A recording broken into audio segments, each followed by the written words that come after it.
everybody, and welcome to another episode of the Online Warriors podcast. This week, it is only a twosome. Legal is not joining us today, but it is me, Nerdbomber, joined by Techtic. Hello, hello. And we've got a really exciting episode. You know, last week's episode was a little bit pre-canned, so we're catching up on some news ranging from Sony to Xbox to Dragonball. There's so much to cover, so much exciting stuff to talk about. But before we dig into everything, I have to ask you, Techtic. You know, it's getting to be spookier season. We're halfway through October. Well, I mean, we're halfway through October. You know, it gets progressively spookier as you get closer to Halloween. What is your favorite, what is your go-to spooky watch for Halloween? I mean, you know the answer to this because we watch it together. And I was, to be honest, before I met you, I was not like a go-to spooky watch anything. You did this to me. Well, I mean, maybe not necessarily spooky, but what gets you in the mood for Halloween? There are Halloween things like Charlie Brown I wouldn't call very spooktacular, but that's definitely up there. The Great Pumpkin is Halloween-esque thing to get you in the fall spirit. So what is your thing? There is not a single show that gets me into the Halloween mood. It is 100% leaves. 100%. And I'm not saying raking the leaves. I'm not saying doing chores. I'm not saying even jumping into piles. It's just foliage holistically. That is the thing for me. But there's no specific show that you want to watch, no specific movie. If you're hunkering down on a Saturday night during spooky season and you have to pick something to watch, what are you going to watch? Gun to my head, it'd be Hocus Pocus. But again, that was something that was introduced to me. Well, not introduced to me. I saw it as a youngin', but as a tradition that we rewatch every year. That was because of you. I'm glad to hear it. As anybody who's listened to the podcast over the last, I think we're going on 8 years now, knows I'm a huge Hocus Pocus fan. My other thing that kind of gets me into spooky season, and this is something that usually comes later on, is Ghost Hunters. And this is something this is something that I like to put on specifically on Halloween while we're handing out candy. And this is why. So Hocus Pocus or The Great Pumpkin, Charlie Brown, any of that stuff, movie watching experience is being interrupted by kids. However, Ghost Hunters, I mean, I think we can all agree, even if you think ghosts are real, Ghost Hunters is not real. None of that stuff is really happening. They're making that stuff up. So it's something that gives you the vibe of Halloween, but you don't really have to pay attention to it. And you can kind of check in and check out. And that is kind of my big spookiness. I want to change my answer and say the Monster Mash, just the song. That's it. It's the music. It's the Halloween music. Yeah. That's what gets me in the mood. That and carving pumpkins. Oh my gosh. Carving pumpkins is great. It's all coming to me because we haven't done any of this stuff yet, which we're getting close. I mean, next weekend is really the big weekend when we dig into fall activities. Actual Halloween weekend, which is coming up in a couple weekends. I feel we're so busy. We always have a bunch of Halloween parties that we're running around to, and it's just it is very Halloween-y, but it's not it's not the traditional carving pumpkins, eating candy corn. We're just too popular is the problem. We're just too cool. No, I think we just have such great costumes that people want us around for the costumes. That's it. Fair enough. But one thing I do have to give a shout out, and I've been, stumping for this movie for the last few months, but in case anybody missed my tweet, Slaughterhouse is currently streaming on Hulu. So that is something that we will also be watching. We have not watched it yet. I actually just discovered last night that it was on Hulu. So I'm very excited to watch this. Apparently, Winnie the Pooh, Blood and Honey, or Blood and Thunder, or whatever. We're not watching that. That is also streaming for free. And you just mixed it up with Thor, Love and Thunder. No, I'm just imagining Winnie the Pooh as wielding Thor. Mjolnir. A big hammer.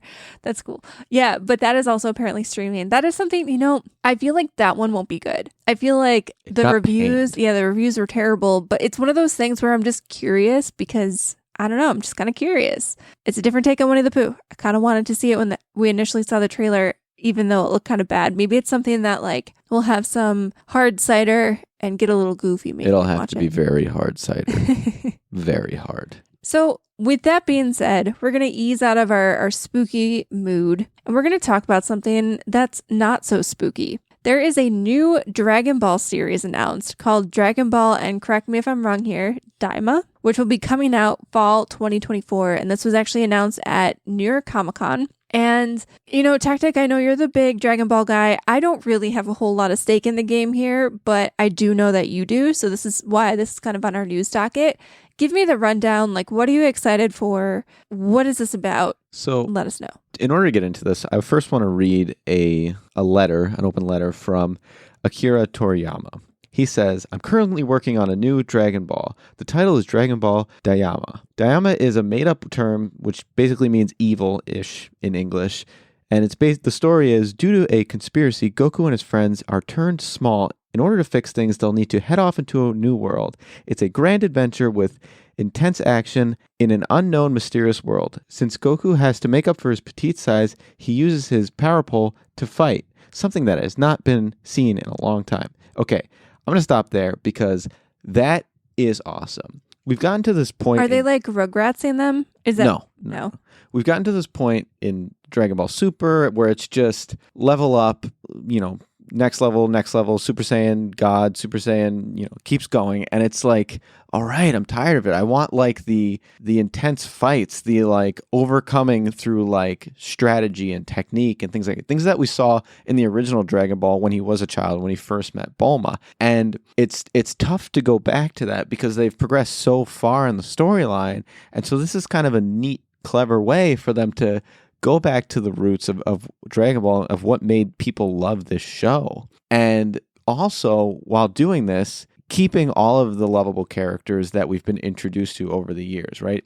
So in Dragon Ball, Piccolo was a bad guy. He was big and not like cute. This is the green guy, right? Yeah, that's Piccolo, the green guy. You're such a noob. Vegeta, we never really met as a little kid unless we started to see some of the movies where they would do flashbacks. So that's awesome that we get to see a mini Vegeta.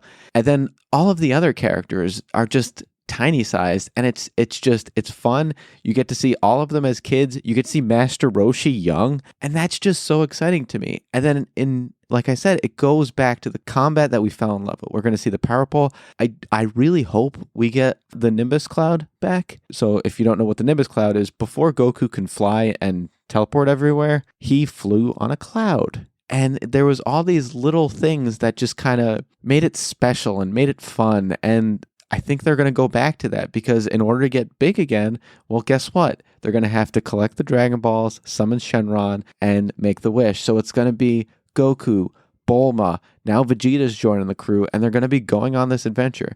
It's weird to me that they called it a conspiracy of why they got shrunk because that sounds weird to me. But hey, whatever the explanation, I'm here for it. And the best part about this whole open letter is Toriyama is all in on this. This is like a pet project that he is just full force going into, and I think it's going to stay true to Dragon Ball's roots and just get fans excited for a whole new series, a whole new take. I mean, yes, Dragon Ball GT wasn't canon, but people still loved it because it was just this new spin that we got to enjoy and see characters get a new transformation and so on and so forth. So I'm always excited for these new spinoffs. I don't know if this is going to be canon or if it's going to be a continuation of Super yet. That's still to be determined, but this is awesome. This is cute. And hopefully it brings new fans to the show because that's all I'm really here for is just continuously growing the fan base and keeping Dragon Ball alive for many more years to come. I'm excited that you are excited.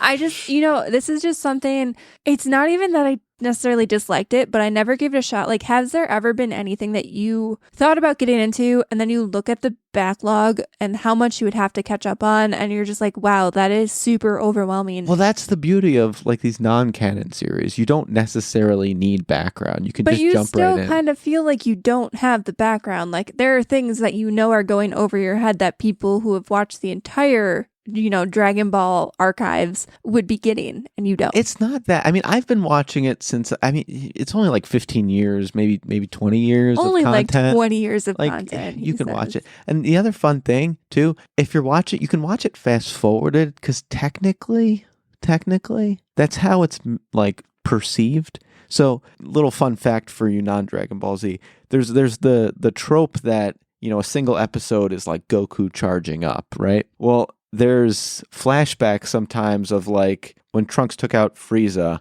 for example, that happened in like seconds flat, but it was like a whole 30-minute episode. But the thing is, what we are watching on the show is slowed down time of the fighters. So you can just watch the whole thing and fast forward, and it would really be true to the way it's done in real time. Interesting. I don't know if I will do that. But like I said, I'm excited that you're excited. I'm excited that there's more Dragon Ball for you to watch. I mean, from the trailer, the animation style looks very faithful. I mean, it's the original artist, right? So it's very faithful to, what we've seen in Dragon Ball. Just looks very clean for the 2024 year. So what I am curious about is there was a lot of like interesting typical anime risque stuff in Dragon Ball that was kind of like funny, but also like, oof, this is should they have put that in there? I don't think they're going to do that. I think they got away with more back. So I don't think it'll be line for line Dragon Ball. Well, you'll have to, when this comes out in fall 2024, so basically next year, I expect a full report back and what you think of it as the biggest Dragon Ball fan that I know. Do you? How many do you know? I mean, I know a decent amount. I dabble in the nerd sphere, obviously. I know a decent amount of people who watch Dragon Ball. I am just not one of them. I need to be friends with those people. Sweet. So moving forward, we also got some news, and we're going to now be kind of pivoting into the video game sphere. We got some news from Sony. So they are announcing a new version of the PS5. There's 2 different versions that will be coming out, a new base model PlayStation 5 and a new PlayStation 5 digital edition. I guess I should clarify the base model that I'm referring to has a disc drive, and it will be $499.99, and it is smaller. So this is basically going to be a slim version. In every console cycle, it seems like we get like a smaller version midway through, not necessarily more powerful. It seems like the specs here will be more or less the same, but it will be smaller. I believe it's going to be about, 30 to 24%. Volume will be reducing by 30%, and the weight will be reducing by 24%, depending on which model that you pick. They've also made a very interesting decision, and this is the first time that we've seen this in a mainline console. The PS5 will have the ability to have a detachable disc drive. So the disc drive is going to be built into the side of the console. You'll be able to, remove it, replace it with a side panel. And I believe if you have the digital one, you can buy the disc drive separately for about $80 and slap it on later if you so choose. That means that they're also breaking out, right now, if you look at the current PlayStation 5, you've got the 2 main side panels. They kind of look like the wings or the airfoils on the side of the console. Now they've broken it up into 4 so that it can be a little bit more modular for the disc drive. Techtic, what do you think about this? So I love that they used volume reduction, not length, not width. And the reason why is because it makes it a bigger number. If they just said the height reduced or the width was reduced, it probably wouldn't sound as substantial. And so I like to think of this reduction or this slim console. This is the equivalent of when I work out for like 2 days and I'm like, look how ripped I am. I'm not that much stronger. I'm really not. And so this is still a big boy. I want to be clear. This is still a very big console. It is slimmer, but it's not that much smaller. So I kind of like, what was the point here? And then as far as the removable disk drive goes, I don't understand the value of having it removable. Like, are you ever going to go, today I feel like taking it off? Like that just seems weird to me. If it were me, I would have delayed this until the technology could actually be substantially smaller and truly be a slim version, kind of like what we saw with the PS2 and the PS2 Slim, where that was like PS4. The PS4 got substantially smaller. Yeah, it was too. Drastic, and I bet you if you go back to the advertisements, they actually used length and width. They didn't use volume to make the number appear smaller. This just feels like they're trying to continue to outperform Microsoft, so they're rushing to do things that aren't really that substantial. Well, and someone fact check me posthumously and tell me if I'm wrong here, but when the PlayStation 4 Slim came out, and even the Xbox One, the Xbox One naming convention gets me. Was it the Xbox One S? When those came out halfway through the development cycle of that generation, they also introduced stuff like 4K, which the previous mainline console didn't have. Like the PS4 didn't originally come with 4K, I don't believe, and neither did the Xbox One. So that slim version was also an upgrade in terms of performance. And while there is a slight upgrade here in terms of the internal storage, this now comes with 1 terabyte of storage. I believe the original base model only had 825 gigs, and that's not a huge upgrade there. There's not a whole lot different, and I don't know why people would buy this unless you didn't have one already. That's what I was. The only thing I can think is when looking at the size of the original PS5 and the Xbox Series X. It's so difficult. And the Xbox Series X. The Xbox Series X is substantially smaller than the PS5. So my in footprint. Yeah, yes, but in volume, maybe not, because one is more of a cube. Right, but if you lay it on its side or vertical, the two orientations in which you'll have it, in both instances, it's taking up less space. And so my guess is they probably, and this is speculation, but they're probably doing this to edge out that gap between the two consoles, and I wouldn't be surprised if there is a third PS5 release, one that's actually like mid-cycle of this console where it's really smaller and actually has a jump in technology. Well, I mean, we normally see like the pro versions of consoles come out almost near the end of the generation life cycle, if we're being honest. So there will definitely, I feel like, be another PlayStation 5. Another weird choice to me here is that the PlayStation 5, the new smaller version, will come with a horizontal stand, but if you want a vertical stand, you're also going to have to buy that separately, which again just seems very weird because in all of the promotional images, they have this thing in vertical mode, and yet they're not selling it with a vertical stand. It's going to be a $30 upcharge if you want it to be vertical. And, you know, the OG PS5, you could do it any which way. The stand worked in both aspects. So it's... Vertical consoles always sketch me out. Well, I thought with the Xbox 360, and this is maybe dating myself a little bit, but with the Xbox 360, I remember hearing, and maybe this was just like internet lore, but I remember hearing that it was better if your Xbox 360 was on its side because you were less likely to scratch the disc. And I guess now in this age where a lot of people don't even use discs and things are digital, it doesn't matter, but I like discs and I'm afraid of scratching them. I don't know. Everything that I've ever used a disc in, it has been horizontal, and I will continue to use my things horizontally. Yeah, I agree. That I don't buy the vertical stand, folks. That's the Online Warriors official recommendation.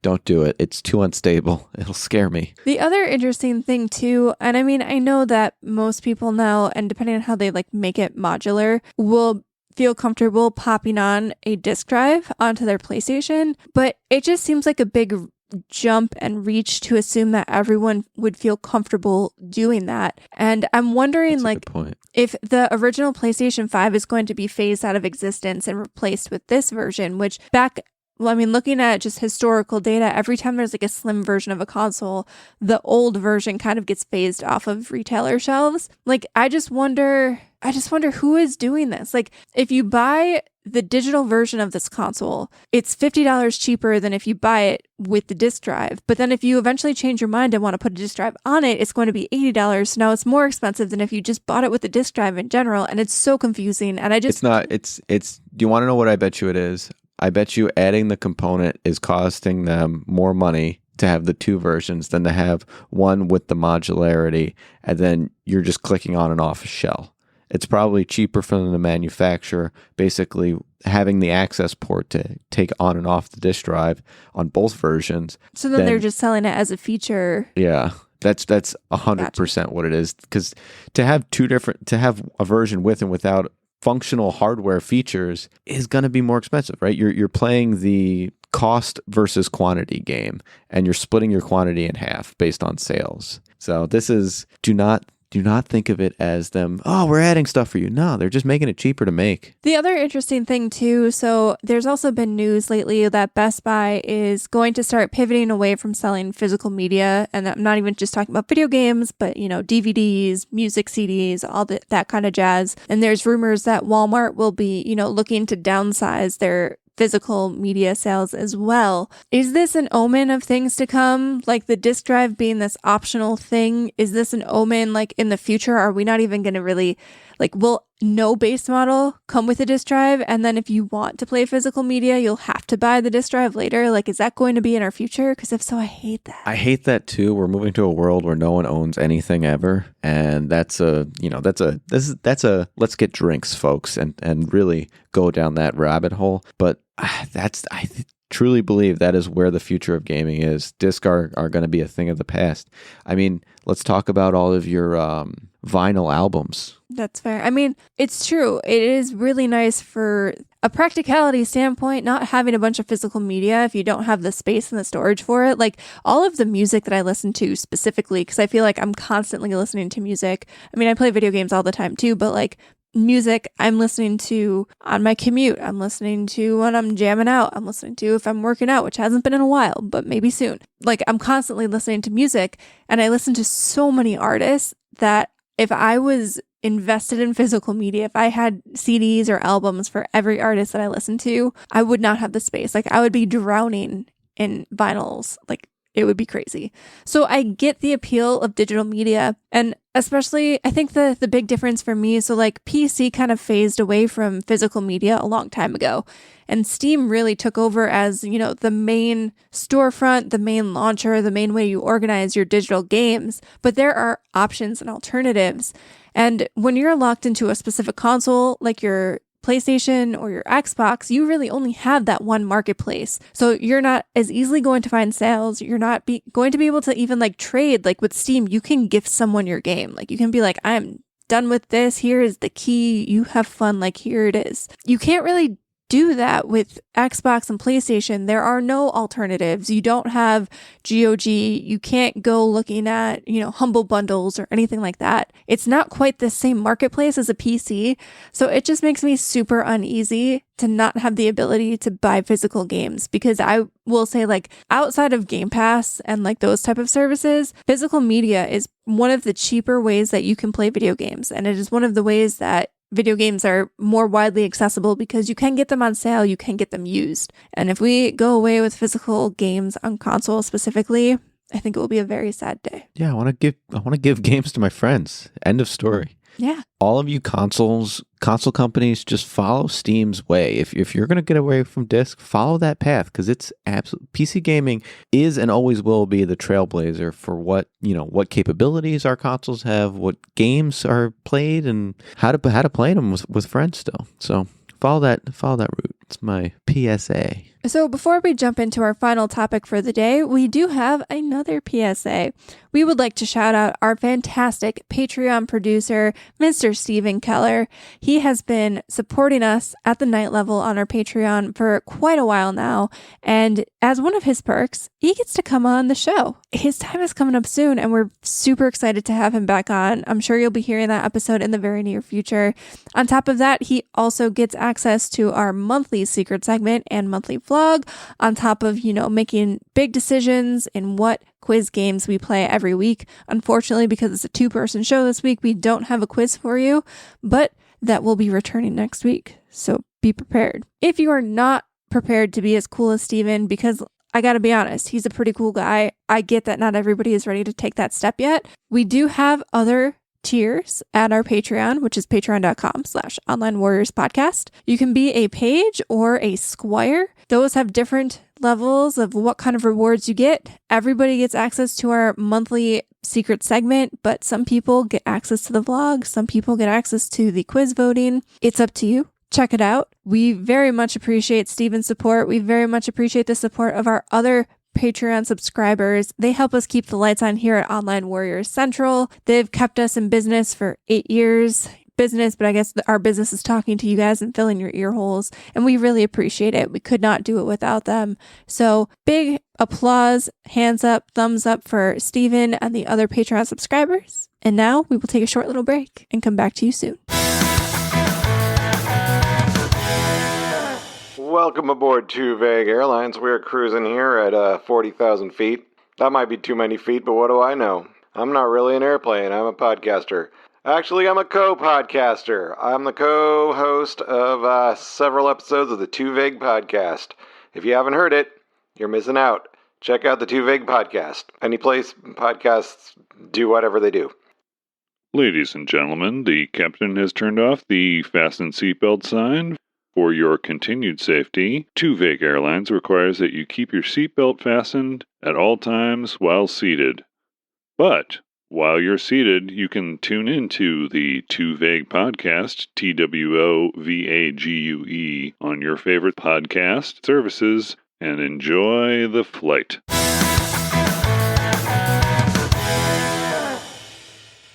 All right, and we're back with a more Xbox-related topic. So as some of you may know, the Xbox and Activision deal finally closed last week. This has been a very long, ongoing saga, but Xbox has officially acquired Activision and Blizzard. That's not really the big news. The bigger news, in our opinion at least, so there was a kind of town hall internal meeting with the Activision CEO and Activision Blizzard employees.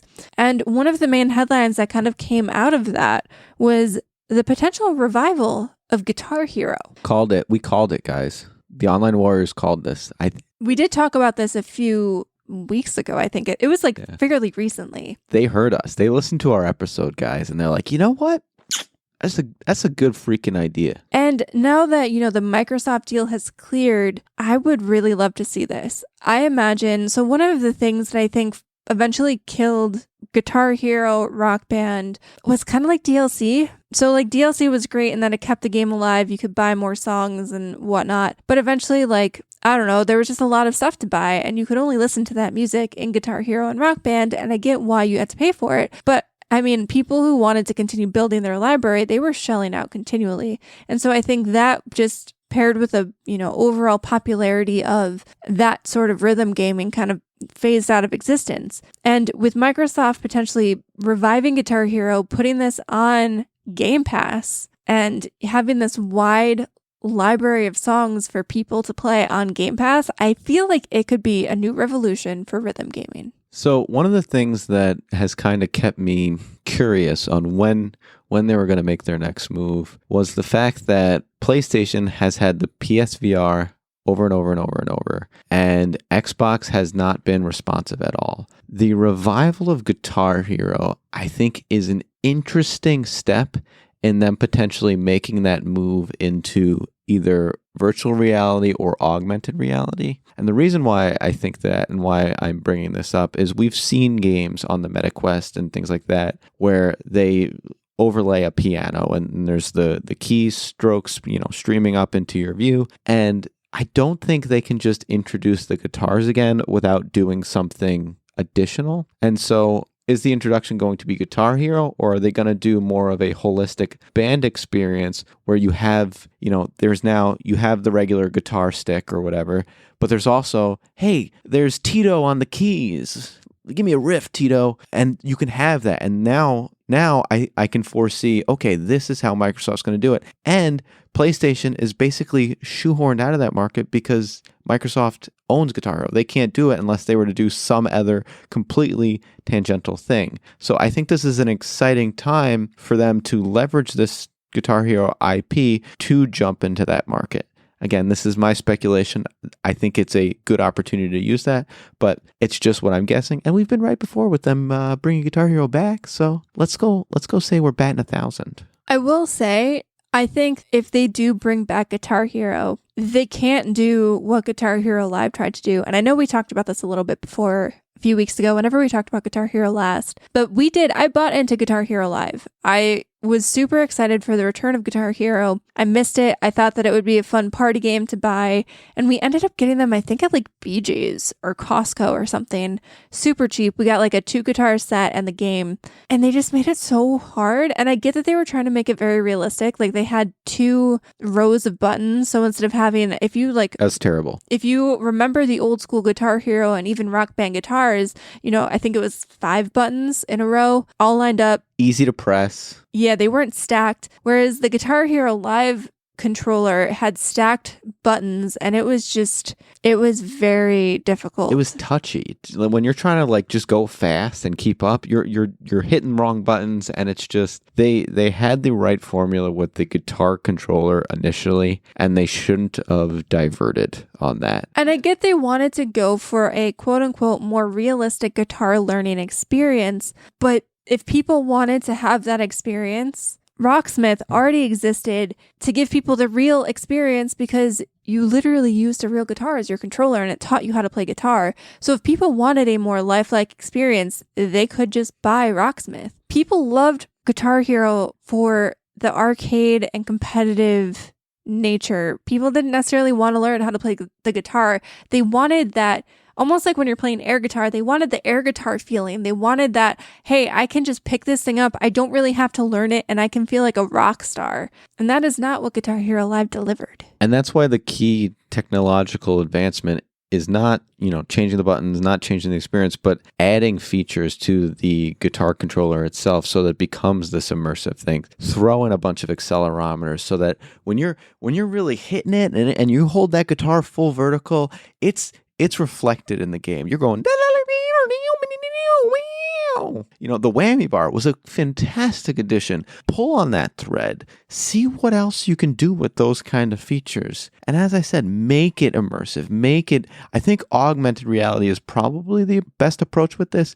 But come on, Microsoft, blow us away. Really knock our socks off. I do wonder, I don't think, though, that Microsoft is going to get involved in the VR game. I think they have been kind of involved in, the AR field, but more so for, corporate applications and business and research applications. I think after the Kinect failure, I don't think they want to touch that in terms of gaming with a 10-foot pole. And especially when you look at the PlayStation VR, it is a very expensive periphery, and it doesn't really have a high adoption rate. Well, that's why...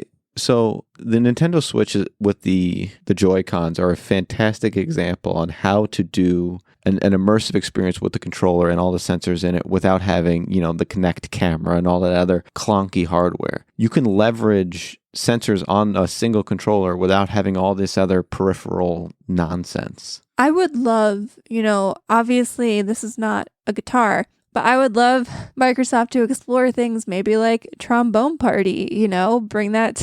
Obviously, they don't own Trombone Party, but just look at other instruments too. Round out, one of the coolest things to me was the Rock Band experience with all of the different instruments. And see if you can bring back the properties. See if you can round out a band. See if you can make it social again, because I think we don't have enough party games. Honestly, Jackbox is kind of running a monopoly right now in terms of party games. If you don't have a Nintendo Switch and you don't have access to Mario Party or Mario and Rabbids and the luxury of having quick, cheap motion controls with the Joy-Cons, if you don't have a Nintendo Switch, there's not many party games for you outside of Jackbox. So use Guitar Hero, bring back the IP. Microsoft, give us some party games in the rhythm sphere, because I am super jazzed about it. She's ready to rock out, guys. This is a fact. And kind of on that note, just to kind of round out the news, I did mention the Activision Blizzard Microsoft acquisition deal finally did get settled. Everything is now under the Xbox family.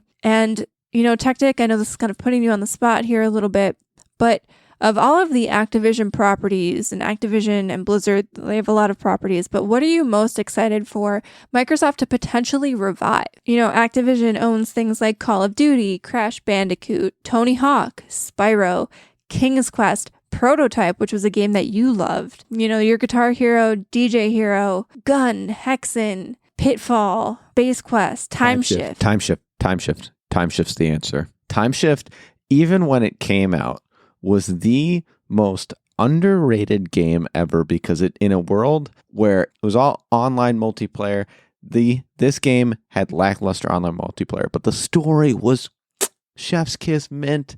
The way that they implemented time manipulation, the way they told the story, it was a puzzle shooter game. It was so good. Bring back that and maybe zhuzh up the online multiplayer so it gets the love it deserves. My answer is outside of, Guitar Hero. Don't get me wrong, I love Call of Duty, but that franchise is already ongoing. Crash Bandicoot is still alive. I think Spyro is more or less alive too. They did the Spyro collection. We haven't really seen a new Spyro in a while, but I don't think it's dead. But Tony Hawk Pro Skater, I know we did get it's not a reboot, but the remaster of Tony Hawk Pro Skater 1 and 2. But man, that was so much fun. And it shows that kind of gameplay loop really still holds up. And I would just like to see a new entrant in Tony Hawk Pro Skater, because I First of all, love just skating around, checking boxes, doing tasks in a skating world, performing sick tricks, and having a sick soundtrack. And especially if it comes out on Game Pass, like this would be something that I would probably be addicted to the minute it comes out. And I think skating is back in a big way. All skating games, their soundtrack and the gameplay are just instant bangers, but that just felt like an easy answer to me. Well, no, because outside of that remaster, there hasn't really been a new Tony Hawk game in a while, and I want that in my life. All right, so if you're listening, Tony, get at it. Get after it. All right, so that wraps up the news portion of our show today. Like I said, unfortunately, we don't have a quiz, but we still do have a What Are You Up To Wednesday? So I'll go first here, because I did something that I was very excited about. I did not get tickets to the Eras Tour. I tried very hard, and now all of the resale tickets are very expensive, and I cannot afford, nor can I justify spending $1,500 on a single ticket for 3 hours of my life. I can't do it.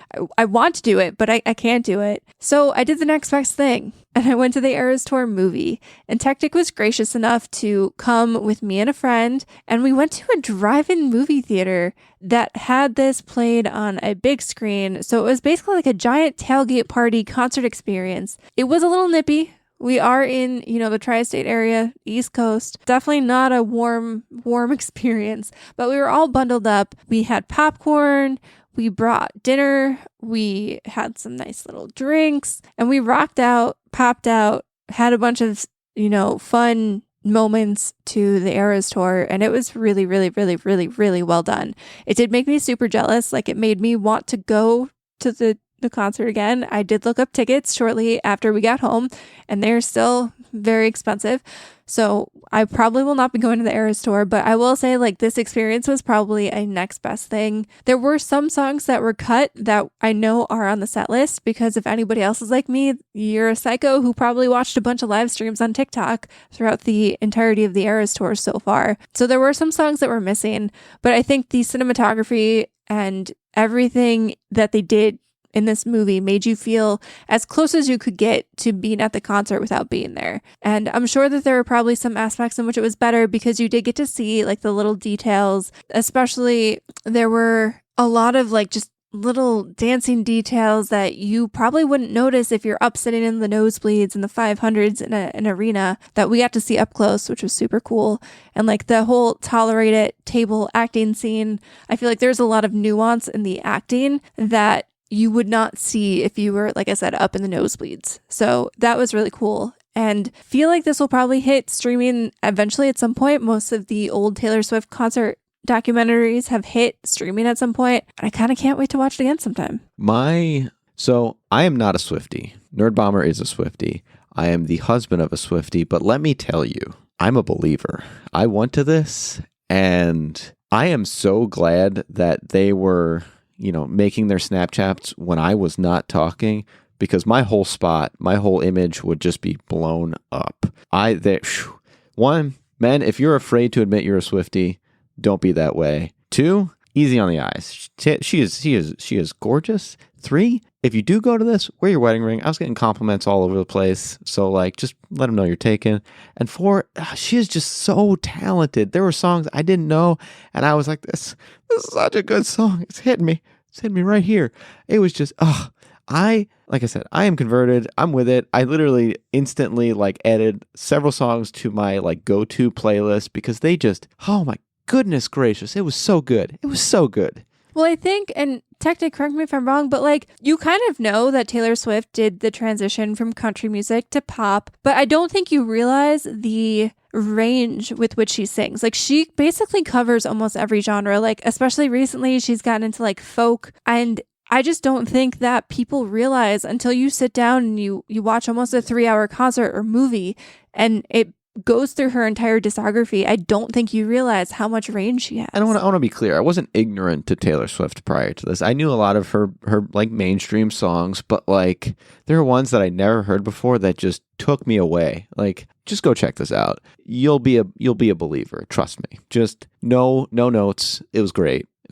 Would you, if the so like, okay. No, I guess, not for $1,500. No, not for $1,500. I have to figure out the way I want to phrase this. What is the most that you would pay for a Taylor Swift ticket? If I can get 2 tickets for $500. Okay. That is about what we paid for Noah Khan tickets. So you're saying that she's on the same level as Noah Khan, or do you think she is more expensive than Noah Khan? I used that experience to set the bar because even that I was like, ooh. Okay. $500 is a lot of money. So is that all you had to talk about, or is there anything else you want to mention? I did start dabbling in Starfield. I feel like I'm too early to really give any first impressions. And I know that sounds kind of crazy. I'm like 8 hours into the game, but I've been really sidetracked by like stupid side quests. And I get like that. So I have not progressed very far in the story. And so more to come on that. So I have 2 announcements for myself. The first one is a callback to those scary stories you tell in the dark. One of the things I did this past week is I farmed my potatoes out of the garden. And That's a scary story? Yes. The rabbits kept like nomming the top of my plants, so they kept having to put energy back into regrowing the plant and not into the potatoes. So they were all creepily toe-shaped. So like this is a perfect time to just have like a bunch of toe-sized potatoes. Toe soup. Where's my toe? Those who know, you know. So that was kind of creepy. I'm a little sketched out by the way they look, but I'm going to enjoy them nonetheless. And I don't think that there's any bodies potentially buried in my garden. So I hope not. Most likely not toes. Although we did once find knives in our walls. That's a story for, maybe that's a secret segment one day. So that was fun. I always enjoy kind of like, it's like Easter egg hunts. But stop eating my plants, animals. You're ruining my potato sizes. And then the other thing that I want to talk about is we started watching Goosebumps, and I'm going to let you guys in on a little secret. I didn't read the books as a kid. Guys, this blew my mind. I thought everybody read the books. You are traumatized if you're reading this as a little child. What is wrong with you? These are scary. They're not scary. That is for sure. Like, what 8-year-old is reading through this? There's a reason I'm not afraid of the dark, and there's a reason you are. It's because you read Goosebumps when you were 8. You're not wrong. You're not wrong. And it was also like, this is a TV show now, but there was a TV show back in the day based on the books Tell me you as well. watched that And too. I did watch them. They were actually, bro, I'm pretty sure they were on like Saturday morning cartoons. Like I remember watching them, and then like Yu-Gi, there was Pokemon, Yu-Gi-Oh. There were so many better options. I think that these were on, and then like this was like the 1 p.m. thing. This was like after Yu-Gi-Oh, after Pokemon. So like in the middle of winter, like I'm pretty sure this was, I'll fact check this. You talk about the show. Yeah, so it's scary. There's a lot of like demon possessions and like really dark, twisted like aesthetics. It's all, do not watch the show with like lights on because you won't be able, everything is just looks like glare. But it forces you to turn the lights off, and then it's super scary. So like, she's braver than me in this, and I'm usually the brave one. So just don't, folks. Yeah, bro, this was on Fox Kids. Fox Kids, my goodness, nightmare fuel. So that's what I've been up to. And with that, we are going to close out our show. I hope you enjoyed this episode, and I hope you're excited for Illegal to host the quiz next week. As we do in every single one of our shows, we're going to close out by saying, stay safe and keep on podcasting.